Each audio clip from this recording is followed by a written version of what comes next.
नमस्ते दोस्तों, मैं हूं कपिल कुमार वर्मा और आप देख रहे हैं मेरा यूट्यूब चैनल लीगल अवेयरनेस।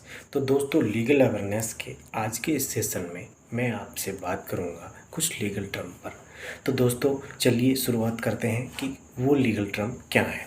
तो दोस्तों, आपने कभी सुना होगा कि महात्मा गांधी जी बैरिस्टर थे और बाबा साहब डॉक्टर अम्बेडकर जी वो भी बैरिस्टर थे। तो दोस्तों, जो बैरिस्टर है इसका जो एक्चुअल मीनिंग क्या है, इसका वास्तविक अर्थ क्या है, किसे कहेंगे हम बैरिस्टर।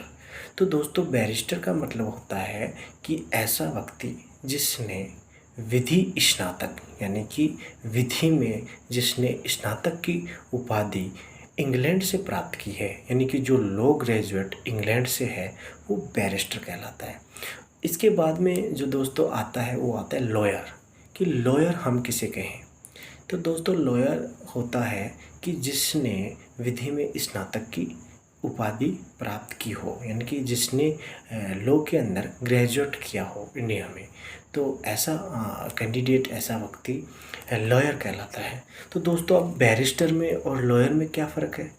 दोस्तों, लॉयर में और बैरिस्टर में कोई डिफरेंस नहीं है। इसमें एक छोटा सा जो डिफरेंस है वो ये है कि ये दोनों बैरिस्टर जो होते हैं ये कोर्ट में प्रैक्टिस नहीं कर सकते, यानी कि किसी भी क्लाइंट्स का ये कोर्ट में केस को रिप्रेजेंट नहीं कर सकते।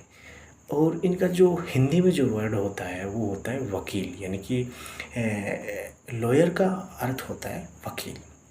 अब दोस्तों आता है कि एडवोकेट कौन होता है। तो दोस्तों, जो लॉयर होते हैं, जो बैरिस्टर होते हैं, जिन्होंने लॉ में ग्रेजुएट कर रखा है, वो व्यक्ति जो हमारे भारत में जो 1961 जो एडवोकेट एक्ट बना हुआ है उसके तहत एनरोलमेंट करवा लेते हैं, यानी कि हमारी भारत की जो विधिक परिषद है उससे जो सनद प्राप्त कर लेते हैं, यानी कि प्रैक्टिस का लाइसेंस ले लेते हैं, तो वो लॉयर एडवोकेट बन जाते हैं। यानी कि ऐसे लॉयर फिर बाद में एडवोकेट बन जाते हैं, उनके पास प्रैक्टिस का राइट आ जाता है और वो कोर्ट में अपने क्लाइंट का केस रिप्रेजेंट कर सकते हैं। तो वो होते हैं एडवोकेट। फिर इसके बाद में आता है दोस्तों सीनियर एडवोकेट। सीनियर एडवोकेट कौन होते हैं। दोस्तों, सीनियर एडवोकेट वो एडवोकेट होते हैं जिनको high court and supreme court उनके एक्सपीरियंस के अकॉर्डिंग, उनके जो केस के स्टेटस है उनके अकॉर्डिंग, यानी कि वो कितने केस में अपेयर हुए हैं, कितने केसेज उनके फेवर में आए हुए हैं और उनकी कितनी प्रैक्टिस है, यानी कि 10 साल से प्रैक्टिस वो कर रहे हैं, अच्छी प्रैक्टिस कर रहे हैं, उनका गुड फेथ रहा है। तो उन सभी चीज़ों को, उनकी क्वालिफिकेशंस को देखकर हाई कोर्ट और सुप्रीम कोर्ट उनको सीनियर एडवोकेट की उपाधि, यानी कि वरिष्ठ अधिवक्ता की उपाधि प्रदान करते हैं और वो सीनियर एडवोकेट होते हैं। उनके गाउन और उनका जो स्टेटस है, उनके फीस के स्टेटस हैं, वो सब अलग होते हैं। तो दोस्तों, इसके बाद में आते हैं एडवोकेट ऑन रिकॉर्ड। दोस्तों, advocate on record supreme court में होते हैं, यानी कि जो सुप्रीम कोर्ट के अंदर किसी भी केस फाइल करने का जो राइट है वो होता है एडवोकेट ऑन रिकॉर्ड के पास। दोस्तों, एडवोकेट ऑन रिकॉर्ड का सुप्रीम कोर्ट के द्वारा एक एग्ज़ाम होता है जिसमें कुछ नियम है, यानी कि 4/1+ का नियम है, यानी कि 4 साल का किसी के पास एक्सपीरियंस होना चाहिए और 1 साल का ऐसा अनुभव, यानी कि उसने ARO के, यानी कि एडवोकेट ऑन रिकॉर्ड के अंडर में उसने 1 साल प्रैक्टिस की हो। और जिसके अंडर में जिसने प्रैक्टिस की है, जिस ARO के अंडर में जिसने प्रैक्टिस की है, उसके पास भी 10 साल का एक्सपीरियंस होना चाहिए ARO का। तो वो सारी अहर्ताएँ प्राप्त करने के बाद में व्यक्ति advocate on record supreme court में हो जाता है और वो फिर सुप्रीम कोर्ट के अंदर अपना केस फाइल कर सकता है, यानी कि ड्राफ्टिंग कोई भी कर सकता है सुप्रीम कोर्ट में, आर्ग्यू भी कर सकता है, लेकिन जो केस जो फाइल करेगा वो एडवोकेट ऑन रिकॉर्ड ही करेगा। तो ये होता है एडवोकेट ऑन रिकॉर्ड। अब आता है कि एडवोकेट जनरल क्या होते हैं।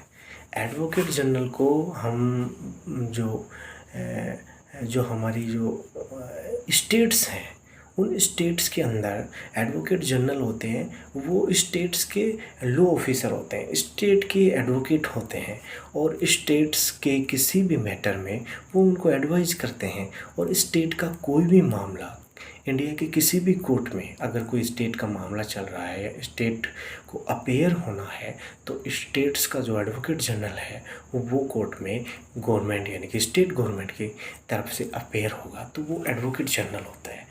तो दोस्तों वो जो स्टेट्स का गवर्नर होता है वो उसको अपॉइंट करता है।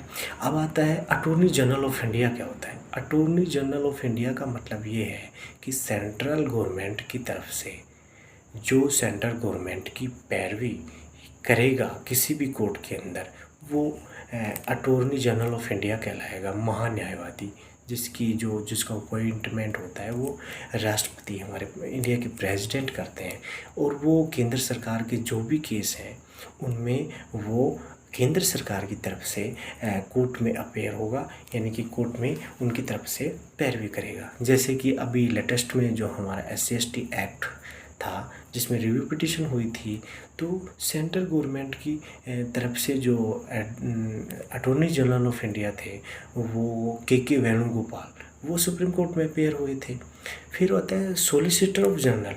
सॉलिसिटर जनरल का मतलब होता है कि जो अटॉर्नी जनरल ऑफ इंडिया होता है उसके जो काम है, उनके नीचे के जो काम है, उनके ऑफिशियल वर्किंग को देखना, उनका सहयोग करना। तो जो ये सॉलिसिटर जनरल होता है वो सेकंड लॉ ऑफिसर होता है भारत सरकार का।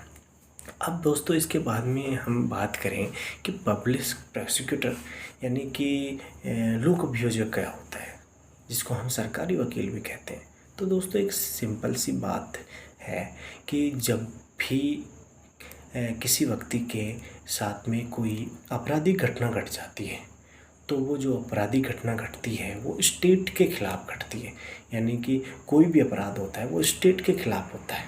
और उस स्थिति में उस केस में जब वो केस फाइल होगा तो उसकी तरफ से यानी कि पीड़ित पक्ष की तरफ से जो पैरवी की जाएगी वो जो स्टेट है यानी कि राज्य है उसकी तरफ से, वकील की तरफ से उसकी पैरवी की जाएगी और वो होगा पब्लिक प्रोसिक्यूटर यानी कि लोक अभियोजक जो उसकी पैरवी करेगा। तो वो होता है लोक अभियोजक। अब होता है एक गवर्नमेंट प्लीडर। तो दोस्तों गवर्नमेंट प्लीडर क्या होता है? गवर्नमेंट प्लीडर का मतलब ये होता है कि किसी भी सिविल केस में जो स्टेट के खिलाफ जो किसी भी व्यक्ति का साथ में जो सिविल केस में जो अपेयर होगा वो गवर्नमेंट प्लीडर होता है गवर्नमेंट की तरफ से। तो दोस्तों जो ये एडवोकेट है, जो एडवोकेट का मतलब है, एडवोकेट का मतलब होता है कि अधिवक्ता, आधिकारिक वक्ता, ऑथोराइज पर्सन। और वो व्यक्ति होता है जिसे भारत की विधिक परिषद द्वारा सनद दी जाती है, यानी कि उसको सनद प्राप्त हो जाती है और वो इंडिया के किसी भी कोर्ट में अपने क्लाइंट की केस की पैरवी के लिए वो कोर्ट में अपीयर होता है, तो वो एडवोकेट होता है। तो दोस्तों ये थे कुछ लीगल टर्म्स और मैं समझता हूँ कि इन सभी को आप समझ गए होंगे और मेरा वीडियो आपको अच्छा लगा होगा। अगर दोस्तों मेरा वीडियो आपको अच्छा लगा तो प्लीज़ मेरे वीडियो को लाइक करें, सब्सक्राइब करें और बेल आइकन को ऑन कीजिए ताकि मैं जो भी वीडियो अपलोड करूं उसका नोटिफिकेशन आपके पास में आ जाए। थैंक यू सो मच दोस्तों।